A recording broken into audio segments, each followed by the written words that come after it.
Hi, everybody. It's LibraryAnn again, and I'm excited to continue reading Rabbi Rocketpower and the Half-Baked Matzah Mystery, chapters 3, 4, and 5 today. Chapter 3, Setting the Seder Table. Aaron and his mother came back into the house, smelling like smoke from the fire. Everyone's going to be here soon, and we've still got so much to do, groaned Rabbi Mensch as she looked at the clock. Quick, let's heat up the matzah ball soup. I have a special pot you can use for your matzah ball. Then we'll boil the eggs, take out the fruit and nut charoset we made this morning, finish setting the Seder table, and get cleaned up. Can I put the matzah from those other open boxes? Asked Aaron. Sure, said Rabbi Mensch. I'll get the Seder plate and the Haggadah books I just bought. I can't wait to use them. They have a great new way to tell the Passover story. I'll jump on the table and lick all the plates to make sure they're clean, Per offered. She continued spying on the matzah ball in the living room. Aaron and his mother ignored that remark. They unfolded a fancy white tablecloth onto the dining room table and then carefully put out the special white Passover dishes with the gold rims. They put a Kiddush cup at each setting for the 4 cups of wine they would drink during the Seder. Aaron ran into the kitchen and grabbed a box of matzah out of the bag. No fair, he cried, looking inside. There are only 3 pieces in this one. Well, that's all you need for now, his mother responded, lifting the Elijah's cup out of the china cabinet. We can use them for the 3 matzot we hold up during the Seder. When we break the middle matzah and hide it for the afikomen, you'll be able to find it more easily because of the smell. What? We're going to hide a smelly, awful con man? Yelled Per from the living room doorway. Maybe this cider thing is going to be better than I thought. It's Seder, not cider, Aaron laughed. And it's afikomen, not awful con man. Afikomen is the Greek word for dessert. We break the middle matzah and put it in a special afikomen bag that a grown-up hides during the Seder. After we eat, the kids get to look for it, and whoever finds it wins a prize. You mean if I find that awful guy, I can get some catnip with the cider? Asked Per. It's afikomen and Seder, Aaron and Rabbi Mensch said together as they put the special foods on the Seder plate.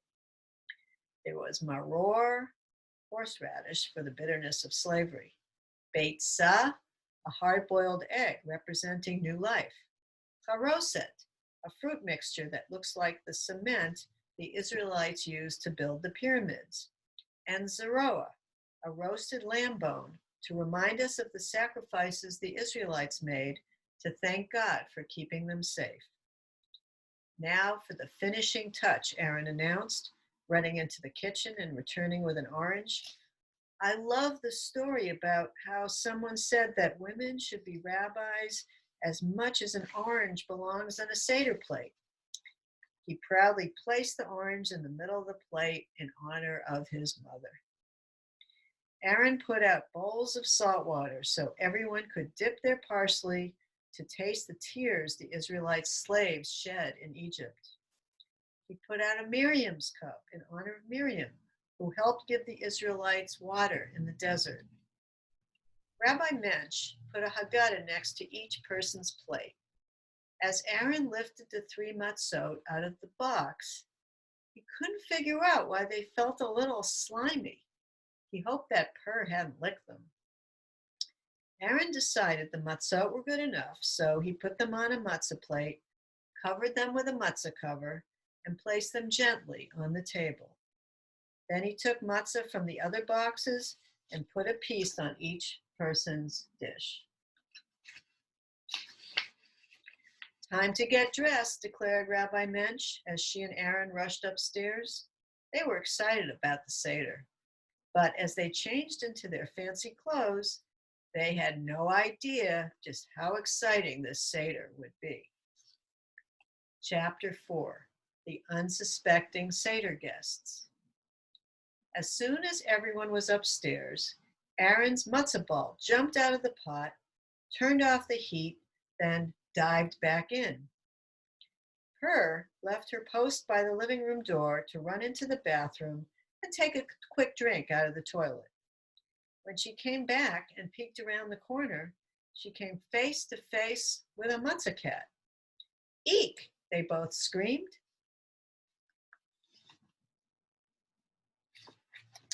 As Per ran for cover behind the door, the matzah cat crunched its way across the hall and into the dining room. Per grabbed Schmaltzy. They ran into the dining room just in time to see the matzah cat leap onto the table, crumble into 100 tiny pieces, and spread out in all directions. Some of the crumbs slid into the haggadahs. Others plopped into the kiddush cups. Some attached themselves to the pieces of matzah on everyone's plates.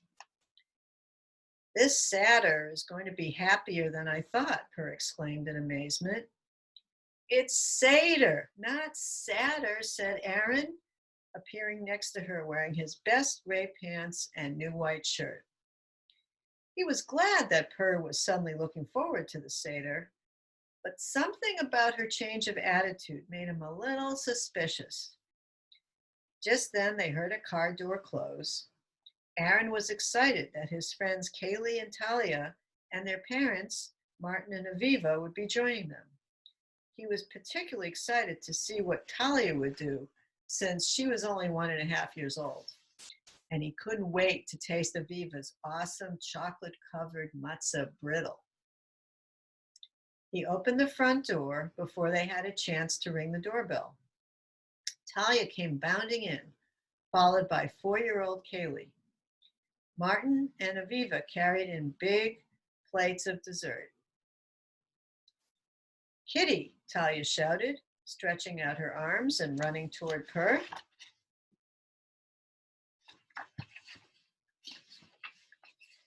Give me a break, Per groaned, running for cover under the dining room table. After everyone was seated at the table and Talia was safely in her booster seat, Per came out of hiding. Hey, Buster, Per whispered to Aaron after jumping in his lap. This Seder is going to be crazier than I thought. It's Seder, not Saner, Aaron whispered back impatiently. And why do you think it's going to be crazy? Before Per could answer, Rabbi Mensch cleared her throat to begin. Chapter 5, the crummiest Seder ever. Rabbi Mensch began. It's so great to have you here to celebrate our ancestors' freedom from slavery in Egypt. I'm really thrilled about this new Haggadah because it tells the story of the Israelites' journey from slavery to freedom so beautifully. Everyone picked up their Haggadot. Mom, my book is full of crumbs, Aaron complained as matzah crumbs fell out of his book.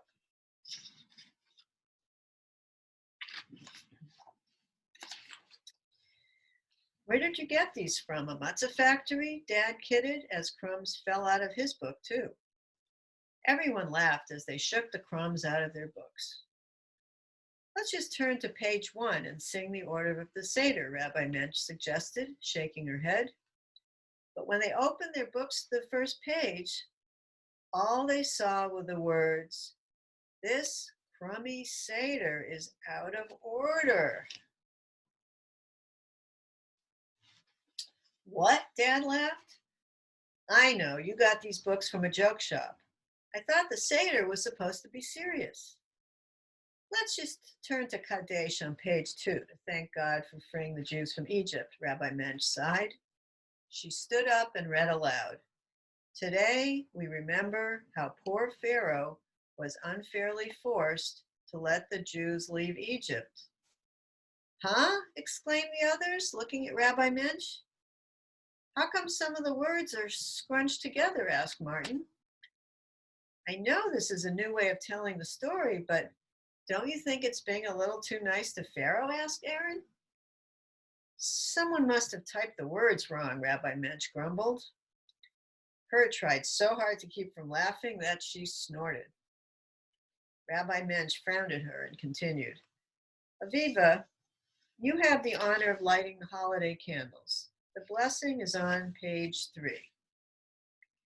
Aviva stood up, lit the candles, and read, We praise you, Pharaoh. You should be the king of the universe. We want to be your slaves. What? Everyone shouted. There must have been some problem at the printers, moaned Rabbi Mensch. Let's just turn to page 4 to recite the Kiddush, the blessing over the first cup of wine. Martin, would you lead us, please? Everyone filled their cups with wine and stood up to recite the blessing. Martin raised his cup and read, We bless you, Pharaoh. You are the crunchiest dude ever. How come I can't understand some of the words you're saying? Asked Kaylee, getting frustrated. What language is it supposed to be? Is it my imagination, or is this wine a little crunchy? Asked Dad, making a face after he took a sip from his Kiddush cup. Mom, there's only one question on the page where there's supposed to be 4, Aaron reported, and it looks like it's all one really long word. Why don't you forget about this Seder and go back to Egypt? I can't figure out what it means.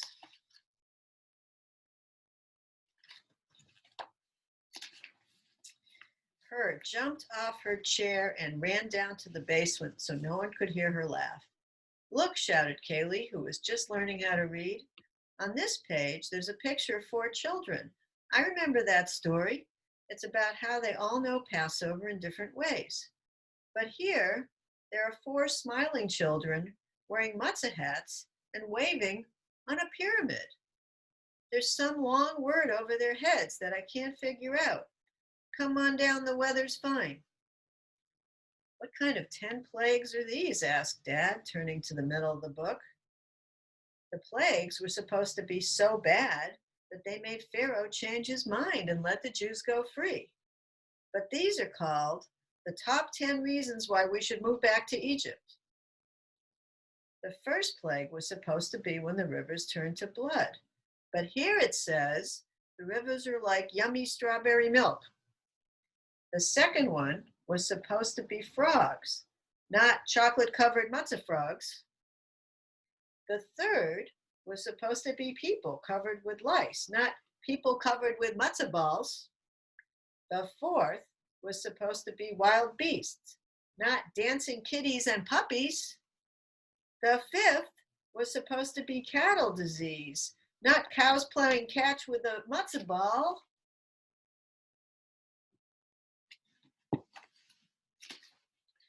Enough, cried Rabbi Mensch. She turned to the last page. Instead of saying next year in Jerusalem, it said, What's the matter with you people? This year, you should all go back to Egypt and be Pharaoh's slaves. I'm sorry, this is the worst Haggadah I've ever seen, she apologized, shaking her head.